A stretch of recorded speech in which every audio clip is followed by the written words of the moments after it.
Então a gente vai falar hoje sobre segurança psicológica. A ideia é a gente saber a história, o que é, o que impede a gente de conquistar isso, como a gente alcança conclusões e perguntas no final. Então, segurança psicológica é um termo que ele começa a ser propagado nos anos 60, ele deu uma caída e no início dos anos 90 ele começou a crescer de novo. Por volta de 2015, o Google começou a fazer uma pesquisa para entender o que fazia os times do Google mesmo serem mais efetivos. Essa iniciativa teve o nome de Projeto Aristóteles e ele tinha esse nome por conta dessa frase do Aristóteles que significa que o todo é maior que a soma das partes. Depois de 2 anos de pesquisa, eles chegaram à conclusão que o que torna os times mais efetivos é a segurança psicológica. Mas que diabos é segurança psicológica, né? Segurança psicológica é o sentimento de que uma equipe não irá envergonhar, rejeitar ou punir alguém por se pronunciar.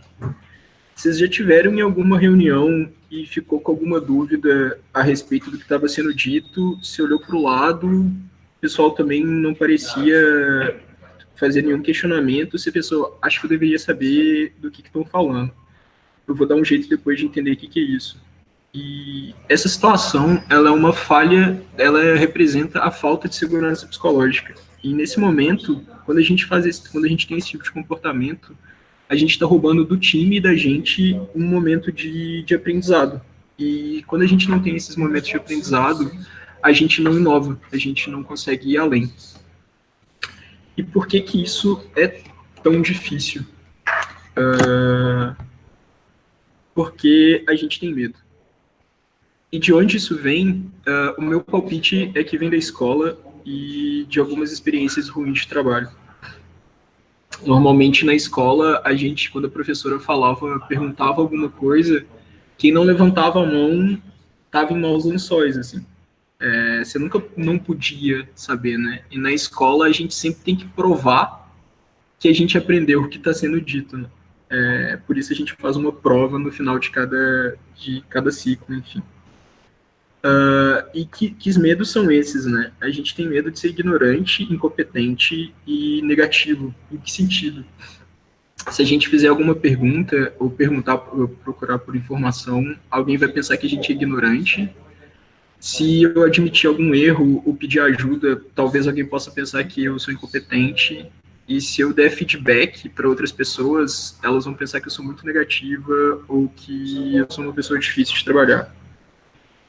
E a gente precisa deixar essas coisas de lado. E a gente tem que fazer isso juntos e let it go. Mas como é que a gente pode fazer isso? A gente tem que começar a ser a gente mesmo, a gente tem que começar a correr riscos, cometer erros, levantar os problemas, fazer perguntas, discordar e dar e receber feedback. Mas uma coisa é importante, a gente não pode pensar que a segurança psicológica significa que ninguém vai se ofender de alguma forma ou algo que alguém te disser por algum motivo pode te aborrecer, assim. O importante da gente entender da segurança psicológica é que, como time, a gente tem um espaço para trazer esses temas, um espaço seguro para esses problemas serem discutidos. Segurança psicológica pode ser medida, e obrigado por vocês terem respondido o formulário que eu mandei. Eu vou trazer o resultado para vocês depois. Alguns pontos importantes que eu queria falar, assim, trabalhar não é só desenvolver uma feature, fazer uma pré-SAI ou uma SAI, ou fazer uma tela, alguma pesquisa de UX, assim. Tudo que a gente está fazendo até agora é trabalho. A gente perguntar, a gente fazer LT, a gente estudar, isso também é trabalho. Às vezes a gente tem esse sentimento de que eu não estou sendo produtivo porque eu não estou codando. Não é só trabalho. Trabalho tem muito mais coisas. E o que a gente está fazendo aqui é uma coisa muito nova para muita gente.